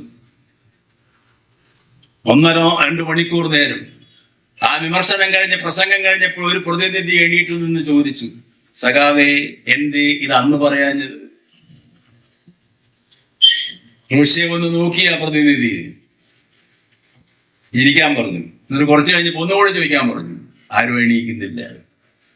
അപ്പൊ ക്രൂഷ്ചേവ് പറഞ്ഞു, ഇത് തന്നെയാണ് അന്ന് ഞാൻ പറയാത്തത്. ആ കാലഘട്ടത്തിലാണ് ദാമോദരൻ സ്റ്റാലിനെ വിമർശിച്ചത്. ഇതൊക്കെ ലോക ചരിത്രത്തിൽ നടന്ന സംഭവങ്ങളാണ്, നിഷേധിച്ചിട്ട് കാര്യമൊന്നുമില്ല. അതുകൊണ്ടാണ് ദാമോദരൻ പറഞ്ഞ കമ്മ്യൂണിസ്റ്റുകാരൻ സത്യത്തിനെ മുറുകെ പിടിക്കണം, വസ്തുനിഷ്ഠമായ ചരിത്രത്തിന്റെ പിറകെ പോകണം, ഏകാധിപത്യത്തിനെതിരായ പോരാട്ടം നടത്തണം. ആ പോരാട്ടത്തിന്റെ പ്രതീകമായിട്ട് മുന്നോട്ട് പോകുമ്പോൾ ഇന്ത്യയിൽ ഇടതുപക്ഷ പ്രസ്ഥാനം വളരണമെങ്കിൽ, ഇപ്പൊ നേരത്തെ പ്രസിഡന്റ് സൂചിപ്പിച്ചല്ലോ, ഈ ഹോച്ചിമിനോട് ദാമോദരനും ജ്യോതിബാസും ഹരേകൃഷ്ണ കോനാറുമാണ് ഹോച്ചിമിനെ കാണാൻ പോകുന്നത്. പണ്ഡിറ്റ് നെഹ്റുവിനെ കാണാൻ ഹോച്ചിമിനോട് വന്ന സമയത്ത് ആ പ്രധാനമന്ത്രിമാര് തമ്മിലുള്ള സംഭാഷണം കഴിഞ്ഞ് പാർട്ടി ജനറൽ സെക്രട്ടേറിയറ്റ് മെമ്പർമാർക്ക് സമയം അനുവദിച്ച് ഹോച്ചിമിൻ ഇവര് 3 പോയിട്ടാണ് കാണുന്നത്. അപ്പൊ സംഭാഷണമൊക്കെ കഴിഞ്ഞ് 2 മണിക്കൂർ നേരത്തെ സംഭാഷണം കഴിഞ്ഞ് ദാമോദരൻ ചോദിക്കുക, സഖാവെ നേരത്തെ പറഞ്ഞ ചോദ്യം, എന്താ വിയറ്റ്നാമിൽ അങ്ങ് വിപ്ലവം നടത്തി പാർട്ടി ജനറൽ സെക്രട്ടറിയുമായി അവിടുത്തെ പ്രസിഡന്റുമായി, ഇവിടെ ഞങ്ങൾ ഇങ്ങനെ മെല്ലെ മെല്ലെ പോകുന്നത്, എന്താ അതിന്റെ കാരണം? അപ്പോഴാണ് പറഞ്ഞ മറുപടി, അവിടുത്തെ ഗാന്ധി ഞാനാ, ഇവിടെ വേറെ ഗാന്ധി ഉണ്ടെന്ന്. അപ്പോഴാണ് പിന്നീട് ഭാരതീയ ചിന്തയുടെ ഉത്കടമായ ആശയങ്ങൾ അതിനുശേഷമാണ് തലയിൽ ഉദിക്കുന്നത്. ഇതൊക്കെ ചരിത്രം പഠിക്കുമ്പോൾ വളരെ കൗതുകകരമാണെന്ന് മാത്രമല്ല, യാഥാർത്ഥ്യങ്ങളോട് വളരെ ആത്മാർത്ഥമായിട്ട് ബന്ധപ്പെട്ടിരുന്ന ഒരു വ്യക്തിയായിരുന്നു സഖാവ്. നമ്മളിപ്പോൾ RSSന്റെ ഏറ്റവും സമഗ്രാധിപത്യം നിലനിൽക്കുന്ന ഈ രാഷ്ട്രത്തിൽ RSS ഉയർത്തുന്നത് മുഴുവൻ മാതാ പൗരോഹിത്യത്തിന്റെ അധീശ സ്വഭാവത്തിനെ കുറിച്ചും പുരാണങ്ങളുടെ ദുർവ്യാഖ്യാനവുമാണ്. പുരാണ ഇതിഹാസങ്ങളുടെ ദുർവ്യാഖ്യാനത്തിലൂടെ, ഐതിഹ്യങ്ങളിലൂടെ, കെട്ടുകഥകളിലൂടെയാണ് കഴിഞ്ഞ 100 കൊല്ലത്തിനുള്ളിൽ ഇന്ത്യയുടെ അധികാരം അവര് പിടിച്ചടക്കിയത്. ഇത് കെ ദാമോദരൻ അന്നേ പറഞ്ഞതാ. ഇതിനെതിരായ ആശയപരമായ പോരാട്ടം നടത്തിയിട്ടില്ലെങ്കിൽ ഫാസിസം ഇന്ത്യ വിഴുങ്ങും. ഇതിനെതിരായ പോരാട്ടം നടത്തണമെങ്കിൽ രാമായണം എന്താണെന്ന് കമ്മ്യൂണിസ്റ്റുകാരൻ പഠിക്കണം, ദർശനങ്ങളെ പഠിക്കണം, പുരാണങ്ങളെ പഠിക്കണം, ഉപനിഷത്ത് പഠിക്കണം. സംവദന്തം സംഗച്ഛുദ്ധം ദേ മനാസി ജഗന്ന ആ ശ്ലോകമാണ് അദ്ദേഹം ഭാരതീയ ചിന്തയുടെ തുടക്കത്തിൽ എഴുതുന്നത്. എല്ലാവരും ഒന്നാകട്ടെ, എല്ലാ മനസ്സും ഒന്നാകട്ടെ. ഉപനിഷത്ത് ശ്ലോകം കൂട്ടിയിട്ടാ ചെല്ലുന്നത്. ഗഹനമായ പാണ്ഡിത്യത്തിന്റെ ഉടമകളായിരുന്നു സഖാവ് കെ ദാമോദരനും, സഖാവ് EMSഉം, സഖാവ് ബാലറാമും, സഖാവ് PGയും, അങ്ങനെ ഒരുപാട് ആൾക്കാർ ആ പാണ്ഡിത്യത്തിലൂടെ നേടിയെടുത്ത ആശയ പ്രവാഹമാണ് അവർ ഇടതുപക്ഷ പ്രസ്ഥാനത്തിനെ മുന്നോട്ട് കൊണ്ടുപോയത്. ഈ വർഗീയ അന്നും ഉണ്ടല്ലോ ഈ വർഗീയതയും മതമൗലികവാദങ്ങളൊക്കെ. വിഭാഗീയ ചിന്താഗതികളുമെല്ലാം. അപ്പൊ സ്വാമി വിവേകാനന്ദനെ കുറിച്ച് പറയുമ്പോൾ, ശ്രീരാമകൃഷ്ണ പരമഹംസനെ കുറിച്ച് പറയുമ്പോഴൊക്കെ അദ്ദേഹം പറയുന്ന, വിവേകാനന്ദൻ പറഞ്ഞ സോഷ്യലിസ്റ്റ് ചിന്താഗതികളെ കുറിച്ച് പറയുന്നു. വാത്മീകിയുടെ രാമൻ ആരാണെന്ന് പറഞ്ഞു കൊടുക്കുന്നു. ആ രാമായണത്തിലെ ബ്രാഹ്മണ്യ ചിന്തകളെ കുറിച്ച് പറയുന്നു. ഇതൊക്കെ അന്നേ ഗഹനമായി പഠിച്ചുകൊണ്ട് ജനത്തിനോട് പറഞ്ഞു കൊടുത്തു. ഇന്ത്യ കണ്ട ഏറ്റവും വലിയ വിഖ്യാതമായ ഒരു പുസ്തകമാണ് ഈ ഭാരതീയ ചിന്ത. പിന്നെ ഇന്ത്യയുടെ ആത്മാവ് എഴുതി കഴിഞ്ഞപ്പോൾ അദ്ദേഹം പറഞ്ഞു, ഇതൊരു അന്വേഷണമാണ്, ഞാൻ മാത്രം നടത്തേണ്ട അന്വേഷണമല്ല. പൊതുജനങ്ങൾ ഓരോരുത്തരും അവരുടെ ആവശ്യാനുസരണം നടത്തേണ്ട അന്വേഷണമാണ്. എവിടേക്ക്? ഇന്ത്യൻ ദർശനത്തിന്റെ ഗഹനതയിലേക്ക്, ഇന്ത്യൻ ദർശനത്തിന്റെ വൈജ്ഞാനികമായ ഉത്തുംഗ ഗോപുരങ്ങളിലേക്ക്, മനുഷ്യന്റെ പൂർണ്ണതയിലേക്ക്, മനുഷ്യനെ മനുഷ്യനാക്കുക, മനുഷ്യൻ പൂർണ്ണതയിലേക്ക് എത്തുക എന്ന് പറയുന്നു ഇന്ത്യൻ ദർശനങ്ങളും മാർക്സിസവും. പൂർണ്ണതയുള്ള മനുഷ്യനെ തേടൂ, ഇത് പറഞ്ഞ ആളാ. നമ്മളൊക്കെ കമ്പാർട്ട്മെന്റലൈസ്ഡാ ഇപ്പൊ എല്ലാവരും. ഇപ്പോഴല്ല, പണ്ടേ അങ്ങനെ എല്ലാവരും കമ്പാർട്ട്മെന്റലൈസ്ഡാ. ആദ്യം മനുഷ്യനാന്ന് പറയും, പിന്നെ പറയും മതം പറയും, പിന്നെ പറയും ജാതി പറയും, പിന്നെ തന്നെ അതിന് വേറെ വല്ല സെക്ഷൻ ഉണ്ടെങ്കിൽ അത് പറയും. കംപ്ലീറ്റ് മനുഷ്യന്മാരില്ല, ഇന്നും ഇല്ല ഇന്ത്യയിൽ. ഒക്കെ കമ്പാർട്ട്മെന്റലൈസ്ഡ്. അപ്പൊ സഖാക്കളോട് ദാമോദരൻ പറഞ്ഞത്, വായിക്കുന്നവരോട് ദാമോദരൻ പറഞ്ഞത് പൂർണ്ണനാകാനാണ്, പൂർണ്ണതയിലേക്ക് നടന്നു നീങ്ങുക. അതിന് ഗഹനമായ അറിവിന്റെ വേദിയിലൂടെ നടക്കണം. നമ്മളാൽ കഴിയുന്ന രീതിയിൽ അറിവിനെ സമ്പാദിക്കുക, അറിവ് ചർച്ച ചെയ്യുക, വിജ്ഞാനത്തിനെ അങ്ങോട്ടും ഇങ്ങോട്ടും കൈമാറുക. ലെനിനും റോസ ലക്സംബർഗും നടന്നിട്ടുള്ള സുപ്രസിദ്ധമായിട്ടുള്ള വാദങ്ങളുണ്ട് പഴയ കമ്മ്യൂണിസ്റ്റ് പ്രസ്ഥാനത്തിന്റെ ആദ്യ കാലഘട്ടങ്ങളിൽ. അതുമാതിരി ഇവിടെ ദാമോദരൻ പറഞ്ഞു, വിപ്ലവം വരണമെങ്കിൽ അത് ബോധവൽക്കരണത്തിലൂടെയും സംഘടനാ പ്രവർത്തനത്തിലൂടെയുമാണ് വരേണ്ടത്. ബോധം ഉദിക്കണമെങ്കിൽ വായന വേണം. അവിടെയാണ് ഗ്രന്ഥശാല സംഘത്തിന്റെ പ്രസക്തി. ആ വായനയിലൂടെ സാമൂഹിക ചിന്തയുടെ മനോഭാവങ്ങളെ മാറ്റാൻ, സാമൂഹിക ചിന്തയെ ഏത് തരത്തിൽ തിരിച്ചുവിടണമെന്ന് വായിക്കുന്ന പുസ്തകങ്ങൾക്ക് കഴിയും. വായനയോട് ഉള്ള സ്വാധീനമുള്ള ഒരു സമൂഹത്തിന്റെ പരിണാമം നടത്താൻ പറ്റും. അങ്ങനെ വായിക്കാൻ പറഞ്ഞ ബോധവൽക്കരണം വേണം. സഖാക്കളെ ബോധവൽക്കരണത്തിന് വിധേയമാകും. എന്നിട്ട് അദ്ദേഹം എഴുതി അന്നത്തെ പാർട്ടി ജനറൽ സെക്രട്ടറിക്ക്, അഖിലേന്ത്യാ സെക്രട്ടറിക്ക്, വിപ്ലവം വരിക സർക്കുലറിലൂടെയല്ല സഖാവേ, ബോധവൽക്കരണത്തിലൂടെയാണ്. അന്ന് PC ജോഷി. ഇന്ന് സങ്കല്പിക്കാൻ പറ്റുമോ പാർട്ടി സെക്രട്ടറിയോട് അങ്ങനെ എഴുതാൻ വേണ്ടിയൊരു എഴുതിയതേ ഓർമ്മണ്ടാവും. അതാണ് K. ദാമോദരൻ. ഇപ്പോഴും സർക്കുലർ തന്നെയാണ്. ബോധവൽക്കരണം എവിടെ? ആ ബോധവൽക്കരണ പ്രക്രിയ ഇല്ലാത്തത് കൊണ്ടാണ് സംഘപരിവാർ ഇന്ത്യ ഭരിക്കുന്നത്. വിഷലിപ്തമായ ആശയങ്ങളുടെ വ്യാപകമായ സ്വാധീനം ഇന്ത്യ മുഴുവൻ വ്യാപരിച്ചതിന്റെ ഫലമായിട്ട് അവർക്ക് രാജ്യത്തിനെ അടക്കി ഭരിക്കാൻ സാധിച്ചപ്പോൾ ഇടതുപക്ഷ പ്രത്യയശാസ്ത്രം മങ്ങലേൽപ്പിക്കപ്പെട്ടു. അത് ദാമോദരൻ അന്നേ ചൂണ്ടിക്കാണിച്ചു. ഇടതുപക്ഷ ചിന്തകൾ, ഇടതുപക്ഷ പ്രത്യയശാസ്ത്രങ്ങൾക്ക് മരണമില്ല. പ്രത്യയശാസ്ത്രങ്ങളെ പ്രായോഗികവൽക്കരിക്കുന്ന രീതി കൊണ്ടാണ് പ്രത്യയശാസ്ത്രങ്ങളുടെ പ്രസക്തി നഷ്ടപ്പെടുന്നത്. ഇതൊക്കെ എത്ര സുവ്യക്തമായി അദ്ദേഹം പറഞ്ഞു. പക്ഷെ പാർട്ടിയുടെ ചട്ടക്കൂടിൽ നിൽക്കുമ്പോൾ തന്നെ പാർട്ടിക്കകത്ത് കൃത്യമായ അഭിപ്രായം അദ്ദേഹം പറയും. ഇന്ത്യയുടെ ആത്മാവിലൂടെ അദ്ദേഹം പറഞ്ഞത്, അത് അന്വേഷിക്കൂ, കണ്ടെത്തൂ. എന്റെ സത്യാന്വേഷണ പരീക്ഷണങ്ങൾ മഹാത്മാഗാന്ധി എഴുതിയപ്പോ അന്ന് ഗാന്ധിജിയുടെ ഈ ജീവചരിത്രത്തിന് മാത്രമേ അങ്ങനെ ഒരു പേരുള്ളൂ ലോകത്തിൽ. അന്നും അത് ഇപ്പോഴും അതെ. ഒരു മനുഷ്യനും ധൈര്യപ്പെടില്ല ഇങ്ങനത്തെ ഒരു പേരിടാൻ. എന്റെ സത്യാന്വേഷണ പരീക്ഷ. അത്ര കോൺഫിഡൻസ് വേണം ആ പേരിടണമെങ്കിൽ പുസ്തകത്തിന്. കാരണം സത്യം മാത്രം ചെയ്യുന്ന ഒരു ജീവിതത്തിനെ ആ പേരിടാൻ പറ്റുള്ളൂ. ഇന്ന് പേരിടലും ജീവിതവും തമ്മിലൊരു ബന്ധമില്ല. പല പുസ്തകവും നോക്കിയാൽ ഇപ്പൊ പേര് തന്നെ കുഴപ്പം. പേരിട്ട് ചില പേരുകൾ തന്നെ പുറത്തിറങ്ങാൻ പാടില്ല എന്ന് ഇപ്പൊ പറയുന്നു കേരളത്തിൽ. ഇപ്പൊ പേരെന്നെ കുഴപ്പമായിക്കൊണ്ടിരിക്കുകയാണ്. അപ്പൊ ചിന്ത പോയിട്ട് എവിടേക്ക് എത്തുന്നു? K. ദാമോദരന്റെ ലോകത്തിൽ നിന്ന് എത്ര ചുരുങ്ങിയ ലോകത്തിലേക്ക് നമ്മൾ എത്തി, എത്ര ചെറിയ ലോകത്തിലേക്ക് നമ്മൾ എത്തുന്നു. എന്തിനാ അദ്ദേഹം വിവേകാനന്ദനെ പഠിക്കുന്നത്? എന്തിനാ ഉപനിഷത്ത് പഠിക്കുന്നത്, രാമായണം പഠിക്കുന്നു, മഹാഭാരതം പഠിക്കുന്നുവെന്ന്? അതിന്റെ വൈവിധ്യങ്ങൾ, അതിന്റെ ബഹുസ്വരതകളെ മുഴുവൻ അദ്ദേഹം ഗൃഹസ്ഥമാക്കുന്നു. വിജ്ഞാനത്തിന്റെ ഏറ്റവും വലിയ നഭോമണ്ഡലത്തിലേക്ക് കയറി ചെല്ലുന്നു. ആ വൈജ്ഞാനിക സ്രോതസ്സുകളെ സ്വന്തമാക്കുന്നു.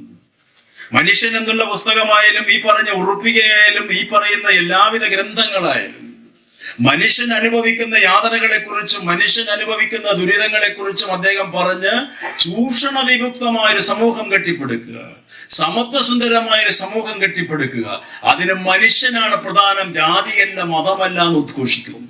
ഇത് തന്നെ നവോത്ഥാന ചിന്തകന്മാർ ഇവിടെ പറഞ്ഞത് മുഴുവൻ ഗുരുദേവനും വൈകുണ്ഠസ്വാമികളും ചട്ടമ്പസ്വാമികളും എല്ലാം ആ ചിന്തകളാണ് അദ്ദേഹം ഉൾക്കൊള്ളുന്നത് മുഴുവൻ. അങ്ങനെ ഗഹനമായ സ്വാധീനം ഉണ്ടാക്കുന്നു എല്ലായിടത്തും. സമരരംഗത്തായാലും ശരി, ഈ ഭാരതീയ ചിന്ത പ്രസിദ്ധീകരിച്ച സമയത്ത് അതിന്റെ ആമുഖത്തിൽ ഭാഷാ ഇൻസ്റ്റിറ്റ്യൂട്ട് എഴുതുന്നുണ്ട്. നേരത്തെ ഞാൻ സൂചിപ്പിച്ച ദാർശനിക ചിന്തകളുടെ വളർച്ചയ്ക്ക്, രാഷ്ട്രീയ സാമൂഹിക വളർച്ചയുടെ പശ്ചാത്തലത്തിനെ അതിനോട് ബന്ധിപ്പിച്ചുകൊണ്ടാണ് അദ്ദേഹം മാർക്സിസ്റ്റം ഇന്റർപ്രറ്റ് ചെയ്യുന്നത്. ദാമോദരൻ എഴുതിയിട്ടുള്ള ഈ വിശാലമായിട്ടുള്ള ദാർശനിക ചിന്തകൾ ഓരോരുത്തരും വായിക്കേണ്ടതാണ്. ഭാഷാ ഇൻസ്റ്റിറ്റ്യൂട്ട് എഴുതി വയ്ക്കുന്നുണ്ട്. അപ്പൊ അത്ര ലളിതമായിട്ട് കാര്യങ്ങളെ പറഞ്ഞു കൊടുക്കുന്നു, ഗഹനമായ വിഷയങ്ങളെ കുറിച്ച്. അതുകൊണ്ട് ആരുടെ മുഖത്ത് നോക്കിയിട്ടും വർത്തമാനം പറയാൻ ഒരു പരിഭ്രമവും ഇല്ല അദ്ദേഹത്തിന്. എന്നാൽ വ്യക്തിപരമായ ജീവിതം ദുഃഖകരമായിരുന്നു, പ്രയാസമുള്ളതായിരുന്നു, ദുരിതം അനുഭവിച്ച ജീവിതമായിരുന്നു. ഇപ്പൊ നേരത്തെ സൂചിപ്പിച്ച മാതിരി എല്ലാവിധ സുഖ സൗകര്യങ്ങളോടും കൂടി ജീവിക്കാൻ സാഹചര്യമുള്ള ഒരു തറവാട്ടിലാണ്, പഴയ തറവാട് നമുക്ക് തെറ്റാ, ആ പഴയ ഒരു ഭൂജന്മി തറവാട്ടിലാണ് അദ്ദേഹം ജനിച്ചത്. അഗ്നിയുടെയും കുടുംബം സാമ്പത്തിക ശേഷിയുള്ള കുടുംബമാണ്. അതൊക്കെ ഉപേക്ഷിച്ചുകൊണ്ടാണ് അദ്ദേഹം കാശിയിൽ പോകുന്നു. അവിടേക്ക് ലഘുലേഖ വിറ്റുകിട്ട് പൈസ കൊണ്ട് പഠനം നടത്തുന്നു. നേരത്തെ സൂചിപ്പിച്ച ലാൽ ബഹദൂർ ശാസ്ത്രിയുടെ സഹപാഠി, ആചാര്യ നരേന്ദ്രദേവിന്റെ ശിഷ്യൻ. അങ്ങനെ വലിയ വിജ്ഞാനത്തിന്റെ ഉടമയാകുന്നു. പല വിദേശ ഭാഷകളും സ്വായത്തമാക്കുന്നു. ഇന്ത്യയിലെ എല്ലാവിധം ഒരുവിധം ഭാഷകളൊക്കെ അദ്ദേഹത്തെ ഹൃദയസ്ഥമാക്കുന്നു. അങ്ങനെയുള്ളൊരു മനുഷ്യൻ ഇത്ര വിശാലമായിട്ടൊരു മേഖലയിലേക്ക് കടന്നെത്തുമ്പോൾ, എന്റെ പിതാവിന്റെ ഗുരുബോധനായിരുന്നു K Damodaran, NV Balaram, EMS. ഒരു 3 കൊള്ളാടിയുടെ ഗുരുക്കന്മാർ. എല്ലാ ആഴ്ചയും കെ ദാമോദരന്റെ വീട്ടിൽ പോകും, ഗുരുവായൂരും തൃശ്ശൂരും താമസിക്കുന്ന സമയത്ത് കൊള്ളാടി. അപ്പൊ അന്ന് ഞാൻ 10ാം ക്ലാസ്സിലോ 9ാം ക്ലാസ്സിലോ പഠിക്കുന്നത്, പ്രീ ഡിഗ്രി ഫസ്റ്റ് ഇയർ പഠിക്കുമ്പോഴാണ് കെ ദാമോദരൻ വിട പറയുന്നത്. അപ്പൊ ഇവരൊക്കെ സംസാരിക്കുന്ന ആ സംസാരം, ഗഹനമായ വിഷയങ്ങളെ കുറിച്ച് ശിഷ്യഗണങ്ങൾക്ക് പറഞ്ഞു കൊടുക്കുക. അന്ന് എന്റെ പിതാവൊക്കെ ചെറുപ്പമാണ്, കണിയാപുരൻ രാമേന്ദ്രൻ എന്റെ പിതാവ്. അങ്ങനെ ഒരുപാട് അങ്ങനത്തെ ഒരു വ്യൂഹമുണ്ട് ആ കാലഘട്ടത്തിൽ. പാർട്ടി ഭേദമന്യേ എല്ലാവരും ശിഷ്യഗണങ്ങളാണ്. പാർട്ടി ഭിന്നിച്ചാലും ഇല്ലെങ്കിലും കെ ദാമോദരന്റെ പാണ്ഡിത്യത്തിനെ ചോദ്യം ചെയ്യാനൊന്നും ആരും തയ്യാറായിരുന്നില്ല. EMS-ഉം ദാമോദരനും മാത്രമുള്ള ഗഹനമായ സംവാദങ്ങൾ ചിലപ്പോഴുണ്ടായേക്കാം. പക്ഷെ പരസ്പര ബഹുമാനത്തിന്റെ പൂരകങ്ങളായിരുന്നു അവർ. ഇപ്പൊ ദൈനംദിന ജീവിതത്തിൽ അദ്ദേഹം അനുഭവിക്കേണ്ട യാതനകൾക്ക് വല്ല ആവശ്യവും ഉണ്ടായിരുന്നു. മാർക്സ് ബ്രിട്ടീഷ് ലൈബ്രറിയിൽ നിന്ന് മൂലധനം എഴുതുന്ന സമയത്ത് 10-11 കൊല്ലമെടുത്തുകൊണ്ടാണ് ഈ വലിയ ഗ്രന്ഥം എഴുതി തീർത്തത്. ആ ഗ്രന്ഥം എഴുതി തീർക്കുന്ന സമയത്ത് എംഗൽസ് കൂട്ടിനുണ്ടാവും, അല്ലെങ്കിൽ വേറെ ഏതെങ്കിലും 1-2 സുഹൃത്തുക്കൾ വരും ഇടയ്ക്ക്. അപ്പൊ ഒരു ദിവസം വാതിലമ്മ മുട്ടി നോക്കിയപ്പോൾ, എംഗൽസ് പോയി തുറന്നു നോക്കിയപ്പോൾ ഭാര്യയാണ് ജെന്നിഫർ. കണ്ണുനീരൊലിച്ചു നിൽക്കുകയാണ്, വളരെ ദുഃഖപൂരിതമായ മുഖം. എംഗൽസ് ചോദിച്ച, സഹോദരി എന്താ പ്രശ്നം? പ്രശ്നം എല്ലാവർക്കും അറിയാം, വീട്ടിലെ പട്ടിണിയാണ് എല്ലാവരുടെയും, എംഗൽസിന്റെ ഒഴികെ. എംഗൽസ് എല്ലാവരെയും സഹായിക്കുക. അപ്പോഴാ സഹോദരി പറയുന്നത്, മകൻ മരിച്ചു, മരുന്നില്ലാത്തതുകൊണ്ട്. മാർക്സിന്റെ കണ്ണിൽ നിന്ന് കണ്ണുനീര് കുട്ടുകുട്ട ഒഴുകുക. എഴുതിക്കൊണ്ടിരിക്കുന്ന മേശയിൽ നിന്ന് അദ്ദേഹം എണീക്കുകയാണ്. എന്നിട്ട് ആ സംസ്കാരം നടത്താനുള്ള പണത്തിന് വേണ്ടിയിട്ടുള്ള ഒരു അന്വേഷണമുണ്ട് മാർക്സിന്റെ. എംഗൽസ് അതിനെ കുറിച്ച് പറയുന്നുണ്ട്. ഇതൊരു ചടങ്ങല്ല, ഇതൊരു വലിയൊരു ചരിത്രത്തിന്റെ ഉടമയാണ്. നമുക്കൊക്കെ ഇവിടെ ഇരിക്കാൻ പറ്റുന്നത് ഇങ്ങനെയുള്ള ഒരു മഹാരഥന്മാര് ഈ രാജ്യത്ത് പ്രവർത്തിച്ചതുകൊണ്ട്. എത്രമാത്രം കഷ്ടപ്പാട് അനുഭവിച്ചു, ബുദ്ധിമുട്ട് അനുഭവിച്ചു, ഉപ്പ് സത്യാഗ്രഹത്തിൽ പങ്കെടുക്കുന്നു, അടികൊള്ളുന്നു, ഇടികൊള്ളുന്നു, പട്ടിണി കിടക്കുന്നു.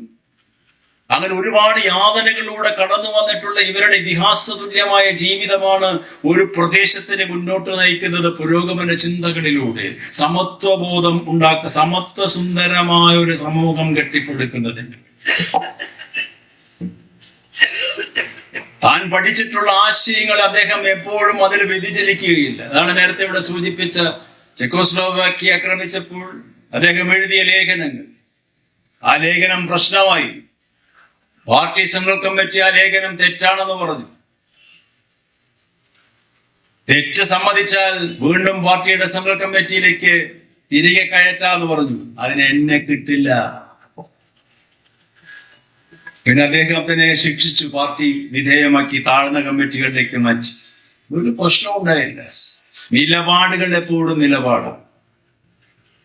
അപ്പൊ അങ്ങനത്തെ ഒരു വിശാലമായൊരു കാഴ്ചപ്പാടിന്റെ ഫലമായിട്ടാണ് നിലപാടുകൾ വരിക.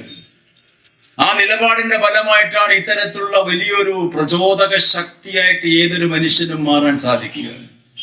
ഗാന്ധി മാഞ്ചസ്റ്റർ തുറമുഖത്തില് ഇന്ത്യയിലേക്ക് സൗത്ത് ആഫ്രിക്കയിൽ നിന്ന് വന്ന് ആദ്യമായിട്ട് ബ്രിട്ടീഷ് രാജാവുമായിട്ട് ചർച്ചയ്ക്ക് പോകുന്ന സമയത്ത്, മാഞ്ചസ്റ്റർ തുറമുഖത്തില് ഗാന്ധി കപ്പലിറങ്ങുന്ന സമയത്ത് ബ്രിട്ടീഷ് പ്രഭുക്കന്മാരും പ്രഭുക്കളും ഗാന്ധിജിയെ കാണാൻ നിൽക്കുന്നുണ്ട്. ഈ അത്ഭുത പുരുഷനെ കാണാൻ. അപ്പൊ ഗാന്ധി ഇറങ്ങി വരുന്നത് ആട്ടിൻകുട്ടിയെ പിടിച്ചും ഒരു മുളവടിയും കയ്യിലേന്തിക്കൊണ്ട് ഒരു ഷോളം പുതച്ചൊരു ഒറ്റമുണ്ടും ചുറ്റിക്കൊണ്ടുള്ള ഗാന്ധി വരുന്നു. ആ പല്ല് പോയിട്ടുള്ള ആ മോണ ചിരിച്ചുകൊണ്ട് കാണിച്ചുകൊണ്ട് ഗാന്ധി ഇറങ്ങുമ്പോൾ ബ്രിട്ടീഷ് പ്രഭുക്കന്മാര് ചോദിച്ചൊരു ചോദ്യമുണ്ട്. Mahatma, can we ask a question? മഹാത്മാവെ ഒരു ചോദ്യം ചോദിച്ചോട്ടെ? അപ്പൊ ഗാന്ധി പറഞ്ഞു, യെസ്. അവര് ചോദിച്ച ചോദ്യമാണ്, മഹാത്മാ, വാട്ട് ഈസ് ട്രൂത്ത്? എന്താണ് സത്യം? അങ്ങയോടെ ഇത് ചോദിക്കാൻ പറ്റുള്ളൂ, because you are being called Mahatma. അപ്പൊ ഗാന്ധി പറഞ്ഞ ഉത്തരമാണ്, ചിന്തിക്കുന്നത് പറയുക, പറയുന്നത് പ്രവർത്തിക്കുക, അതാണ് സത്യം. ആ വചനം ജീവിതത്തിൽ പ്രാവർത്തികമാക്കിയിട്ടുള്ള സഖാവാണ് കെ ദാമോദരൻ. ജീവിതത്തിൽ സത്യം മാത്രം ചിന്തിച്ച, സത്യം മാത്രം പറഞ്ഞ, സത്യം മാത്രം പ്രവർത്തിച്ച മഹായുഗപ്രഭാവം. അതെ, ഒറ്റപ്പെടും, ആരും ഉണ്ടാവില്ല കൂടെ. നുണ പറഞ്ഞാൽ ആയിരക്കണക്കിന് ആൾക്കാർ പിന്നാലുണ്ടാവും. അധർമ്മം ചെയ്യുന്നവരുടെ ഒപ്പമാണ് അന്നും ഇന്നും ആൾക്കാർ കൂടുതൽ. മഹാഭാരതത്തിനും ദുര്യോധന്റെ ഒപ്പമായിരുന്നു ആൾക്കാർ കൂടുതൽ മുഴുവൻ. പക്ഷെ അവസാനം അധർമ്മത്തിന്റെ പരാജയം സംഭവിക്കുമെന്ന് അന്ന് വ്യാസൻ എഴുതി വെച്ച് ഇപ്പത് സംഭവിക്കുന്നത് കാണുന്നുമില്ല.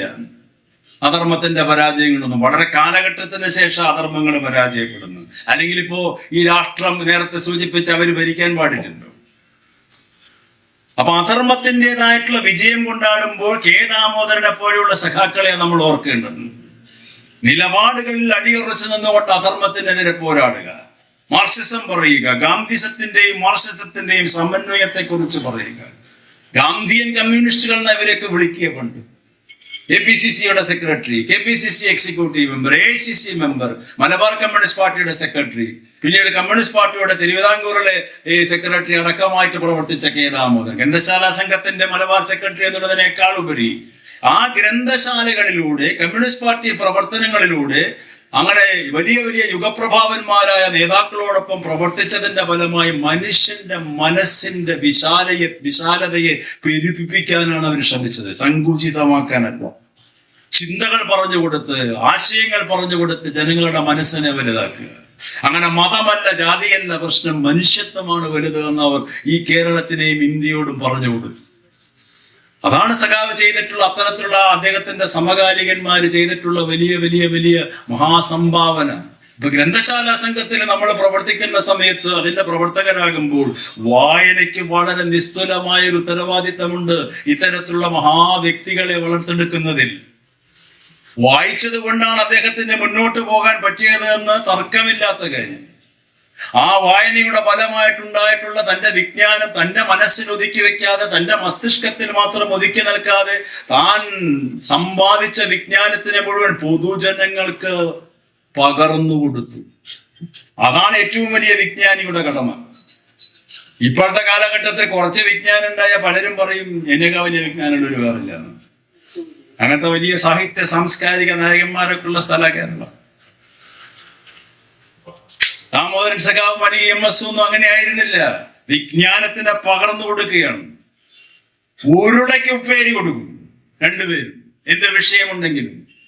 യേശുക്രിസ്തു മോസ്കോവിൽ എന്ന് ലഘുലേഖ എഴുതി കെ ദാമോദരൻ. ഉടൻ തന്നെ വന്നു ഫാദർ വടക്കൻ, തൃശ്ശൂരിലെ കത്തോലിക്ക സഭയുടെ ഏറ്റവും വലിയ പ്രതിലോമ ചിന്തകളുടെ വക്താവായ ഫാദർ വടക്കന്റെ മറുപടി, യേശുക്രിസ്തു മോസ്കോവിലോ. കേരളം മുഴുവൻ 10,000-കണക്കിന് കോപ്പികൾ വിറ്റഴിച്ച ലഘുലേഖയാണ്. അപ്പ മറുപടി വന്നു ദാമോദരന്റെ, യേശുക്രിസ്തു മോസ്കോവിൽ തന്നെ. അതായിരുന്നു അന്നത്തെ ഏറ്റവും വലിയ വിജ്ഞാന കുതുകികളായ നേതാക്കന്മാരുടെ ബുദ്ധി വൈഭവം. പിന്നെ ഫാദർ വടക്കം മിണ്ടിയില്ല, മറുപടി പറയാനില്ല. ഒരു സഭയുടെ നാവടപ്പിച്ചു അവിടെ. ആരാണ് ക്രൈസ്റ്റ് എന്ന് പറഞ്ഞു കൊടുത്തു? ആദ്യത്തെ കമ്മ്യൂണിസ്റ്റ് ജീസസ് ക്രൈസ്റ്റ്. ആ ലഘുലേഖയൊക്കെ നമ്മൾ വായിക്കണം. ക്രിസ്തു മതത്തിനെ കുറിച്ച് ദാമോദരൻ എഴുതി. അപ്പൊ ഇങ്ങനെയുള്ള ലഘുലേഖകളും ഇങ്ങനെയുള്ള ഉരുളയ്ക്കുപ്പേരിയും ശത്രുപക്ഷത്തിന്റെ സിദ്ധാന്തത്തിന്റെ വക്താക്കൾക്ക് പറഞ്ഞു കൊടുക്കാനുള്ള ഒരു വൈജ്ഞാനികമായിട്ടുള്ള വൈഭവം ഉണ്ടാവുക എന്നുള്ളത് എളുപ്പമുള്ള കാര്യമല്ല. മലയാള സാഹിത്യത്തിനെ കുറിച്ച് അദ്ദേഹം ചർച്ച ചെയ്തു. പഴയ കവികളെ കുറിച്ച് ചർച്ച ചെയ്തു. മുണ്ടശ്ശേരി മാഷുമായിട്ടുള്ള ബന്ധം, പനമ്പള്ളി ഗോവിന്ദമേനുമായിട്ടുള്ള ബന്ധം, കോൺഗ്രസിന്റെ ഏറ്റവും തലതൊട്ടപ്പനായ കേരളത്തിലെ നേതാവ്, അസാമാന്യമായ പ്രാസംഗികൻ, അസാമാന്യ പണ്ഡിതനുമായിരുന്നു പനമ്പള്ളി ഗോവിന്ദമേനോൻ. അവരുമായിട്ടുള്ള സംസർഗം, പഴയ കവികളുമായിട്ടും സാഹിത്യകാരും, ഇളംകുളം കുഞ്ഞപ്പിള്ള, അതുമാതിരി പല ചരിത്രകാരന്മാരുമായിട്ടുള്ള ബന്ധങ്ങൾ. ദാമോദരൻ ഇവരുമായിട്ടൊക്കെയാണ് സംവാദം നടത്തുന്നത്. ഒരാള് എന്താണ് എന്ന് മനസ്സിലാക്കാൻ അദ്ദേഹം ആരോട് സംസാരിക്കുന്നു എന്ന് നോക്കിയാൽ മതി. ദാമോദരൻ സംസാരിച്ചത് മുഴുവൻ ഹിമാലയത്തോളം ഉയരമുള്ള ആൾക്കാരുമായിട്ട് ആശയ സംവാദം നടത്തുന്നത്. അങ്ങനെയുള്ള ആളെ പിറ്റേ ദിവസം കാണാൻ ബീഡിത്തൊഴിലാളിയെ സംഘടിപ്പിക്കുന്നു, മത്സ്യത്തൊഴിലാളികളെ സംഘടിപ്പിക്കുന്നു. അതാണ് അദ്ദേഹത്തിന്റെ ഒരു സർഗശേഷി. ചരിത്രകാരന്മാരും സാഹിത്യകാരന്മാരുമായിട്ടുള്ള ബന്ധം. പുരോഗമന സാഹിത്യ സംഘം രൂപീകരിക്കപ്പെടുന്നു. എന്താണ് സാഹിത്യം, എന്താണ് കല എന്നുള്ള ഉജ്ജ്വലമായ വാദപ്രതിവാദങ്ങൾ നടത്തുന്നു. പുരോഗമന സാഹിത്യ ജീവത്സംഘ പ്രസ്ഥാനത്തിന്റെ ഏറ്റവും വലിയ വക്താവായി കെ ദാമോദരൻ മുന്നേറുന്നു. ലഖ്നൌവിൽ വെച്ച് നടന്ന ആദ്യത്തെ ഇന്ത്യയിലെ സാഹിത്യ പ്രവർത്തക സംഘ സമ്മേളനത്തിൽ പങ്കെടുത്തത് കെ ദാമോദരനും ശ്രീ സഖാവ് മാധവനുമാണ്. അവിടെ വെച്ച് സംവദിക്കുന്നത് ജവഹർലാൽ നെഹ്റുവുമായി. അങ്ങനെ എത്ര ഉദാഹരണങ്ങൾ. അങ്ങനെയുള്ള മനുഷ്യനായിട്ട് മാറുന്നത് ഈ വൈജ്ഞാനിക മേഖലയെ എത്തിപ്പിടിക്കാൻ അദ്ദേഹം കാണിച്ചിട്ടുള്ള ഇച്ഛാശക്തിയും അതിനോടുള്ള പ്രതിബദ്ധതയും. വെറുതെ ഒരു കാര്യം വന്നാൽ അതിനെ വെറുതെ വിമർശിക്കുകയല്ല അദ്ദേഹം ചെയ്യുന്നു. മാർക്സിന്റെ വൈരുദ്ധ്യാധിഷ്ഠിത ഭൗതികവാദം, ചരിത്രപരമായ ഭൗതികവാദം, നിഷേധത്തിന്റെ നിഷേധം, ഇതൊക്കെ ദാമോദരൻ കൃത്യമായിട്ട് മാർക്സിസ്റ്റ് പാഠാവലി എന്നുള്ള ഗ്രന്ഥത്തിൽ അദ്ദേഹം ലളിതമായി കമ്മ്യൂണിസ്റ്റുകാർക്ക് വിവരിച്ചു കൊടുത്തു. പാർട്ടി ക്ലാസുകൾ നിരന്തരമായി നടത്തുന്നു. അദ്ദേഹം വളർത്തിയെടുത്ത പാർട്ടി ക്ലാസ്സാണ് പിന്നീട് ആ കാലഘട്ടത്തിൽ EMS-ഉം പിന്നീട് NA ബാലറാം, ഉണ്ണിരാജ, കോഴിക്കോടിന്റെ മണ്ണിൽ വിരാജിച്ചിരുന്ന PR നമ്പ്യാർ, കേളുവട്ടൻ, ഇവരൊക്കെ ഒരുപാട് പേരുടെ പേരുകൾ. DP ഗോപാലൻ, അപ്പുറത്തെ Sugathan sir, MN TV Thomas, ഇവരൊക്കെ നിരന്തരമായിട്ട്, ഉണ്ണിരാജ, ഇവരൊക്കെ നടത്തിയിട്ടുള്ള ഈ പാർട്ടി ക്ലാസ്സുകളിലൂടെയുള്ള ആശയവിനിമയ പ്രക്രിയ ഉണ്ടല്ലോ, അത് കേരളത്തിന്റെ നഭോമണ്ഡലത്തിന്റെ, കേരളത്തിന്റെ ആശയ മണ്ഡലത്തിനെ പുഷ്ടിപ്പെടുത്തും. ചർച്ച ചെയ്യാത്ത വിഷയങ്ങളില്ലാതെ ഇന്ത്യൻ ഫിലോസഫി ചർച്ച ചെയ്യുന്നു, പുരാണങ്ങൾ ചർച്ച ചെയ്യുന്നു, മാർക്സിസം ചർച്ച ചെയ്യുന്നു. ചിന്തിക്കാൻ പറ്റുമോ? അങ്ങനെയാണ് വലിയൊരു വായനാ സമൂഹത്തിന് ഒരു ബുദ്ധിവൈഭവം എന്ന് ഞാൻ ഉദ്ദേശിക്കുന്ന പുരോഗമന ചിന്തകളുള്ള ഒരു സമൂഹത്തിനെ സൃഷ്ടിച്ചെടുത്തത്. നിരന്തരമായിട്ടുള്ള ആ പ്രക്രിയയിലൂടെ അവർ സഞ്ചരിച്ചു. പത്രങ്ങൾ വിറ്റഴിക്കുന്നു ഇവർ, പാർട്ടി പത്രങ്ങൾ, പാർട്ടി മാസികകൾ വിറ്റഴിക്കുന്നു.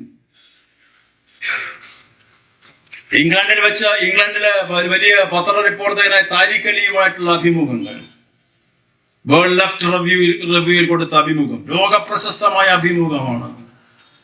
അതിൽ പറയുന്ന കാര്യങ്ങളല്ല, അതിപ്പോഴും സോഷ്യൽ മീഡിയയിലൊക്കെ വന്നുകൊണ്ടിരിക്കുന്ന അതിനെ കുറിച്ചുള്ള അഭിമുഖങ്ങളൊക്കെ. എന്താണ് മാർക്സിസം, എന്താണ് ലോക കമ്മ്യൂണിസ്റ്റ് പ്രസ്ഥാനത്തിന്റെ മുന്നോട്ടുള്ള വഴികളും അതിൻ്റെതായിട്ടുള്ള ദോഷങ്ങളും എന്നൊക്കെ അദ്ദേഹം ആ കാലഘട്ടത്തിൽ വിവരിച്ചു കൊടുത്തു. അപ്പൊ ദീർഘദർശിത്വം അത് പറയാൻ അദ്ദേഹത്തിന് മടിയൊന്നുമില്ല, ഒന്നും മറച്ചു വെക്കുകയൊന്നുമില്ല. പക്ഷേ പാർട്ടി കമ്മിറ്റികളിൽ നിൽക്കുന്ന സമയത്ത് കമ്മിറ്റികളിൽ പറയുമെങ്കിലും ഭൂരിപക്ഷ തീരുമാനം വന്നാൽ അതിനെ അദ്ദേഹം അംഗീകരിക്കുകയും ചെയ്യും. ചന്ദനത്തോപ്പ് വെടിവെപ്പുണ്ടായി. അത് ജനങ്ങൾ മുഴുവൻ ഇളകി മറിഞ്ഞപ്പോൾ പാർട്ടിയുടെ ഉന്നതാധികാര സമിതി തീരുമാനിച്ചു ആ വെടിവെപ്പിനെ ന്യായീകരിക്കാൻ. ആ പാർട്ടി സംസ്ഥാന സമിതിയിൽ ആ വെടിവെപ്പിനെ എതിർത്തത് സഖാവ് കെ ദാമോദരൻ 2-3 പേരും മാത്രമാണ്. അവസാനം കമ്മിറ്റി ഏകകണ്ഠമായി തീരുമാനിച്ചു സഖാവ് കെ ദാമോദരൻ അവിടെ ചെന്ന് പൊതുയോഗം നടത്തിയിട്ട് ആ വെടിവെപ്പിനെ ന്യായീകരിക്കണമെന്ന്. കേരളം കണ്ട ഏറ്റവും ഉജ്ജ്വലനായ പ്രാസംഗികൻ സംസാരിക്കുമ്പോൾ ജനം കേട്ടുനിൽക്കും. പാർട്ടി തീരുമാനം അനുസരിച്ച് കെ ദാമോദരൻ ചന്ദനത്തോപ്പിൽ പോയിട്ട് അവിടെ പ്രസംഗിക്കുന്നു. അന്ന് അദ്ദേഹം സഞ്ചരിച്ച കാർ ഡ്രൈവ് ചെയ്ത് കൊണ്ടുപോയത് എൻ്റെ പിതാവാണ് അദ്ദേഹത്തിന്. ആ പ്രസംഗം കഴിഞ്ഞ ഉടനെ വീട്ടിലേക്ക് വന്ന് ഛർദിയാണ്, മോഹാലസ്യപ്പെട്ടു പോകുന്നു. കാരണം മാനസിക സംഘർഷം, തൻ്റെ ചിന്തക്കെതിരായിട്ട് പ്രസംഗിക്കേണ്ടി വന്നല്ലോ എന്നുള്ള കുറ്റബോധം. പക്ഷെ പാർട്ടി പറഞ്ഞത് കേൾക്കും ചെയ്യും. സഖാവ് അനുഭവിച്ചിട്ടുള്ള വലിയ സംഘർഷങ്ങളായിരുന്നു ജീവിതത്തിൽ. ഇന്നിപ്പോ ആ പ്രശ്നമില്ല, ഇതിന് ആദർശമില്ല, ചിന്തയില്ല, ഒന്നുമില്ലല്ലോ. അപ്പൊ പിന്നെ പ്രശ്നമില്ല, എവിടേക്ക് വേണേലും മാറാം. രാവിലെ പറഞ്ഞത് വൈകുന്നേരം മാറ്റം ചെയ്യാൻ. അത് കാലഘട്ടം മാറിയത് കൊണ്ടല്ല അത് മാറുന്നത്, അവനവൻ തീരുമാനിക്കിയത് മാറാന്ന്. സഖാവെ ഇന്ന് കാലഘട്ടം എങ്ങനെയായി? അവിടെ ഇപ്പൊ മാറാതെ നിവർത്തിയില്ല. ആര് പറഞ്ഞു? നിങ്ങൾ മാറണോ മാറണ്ടേ തീരുമാനിക്കുന്നത് നിങ്ങളാണ്, അല്ലാണ്ട് കാലഘട്ടമല്ല.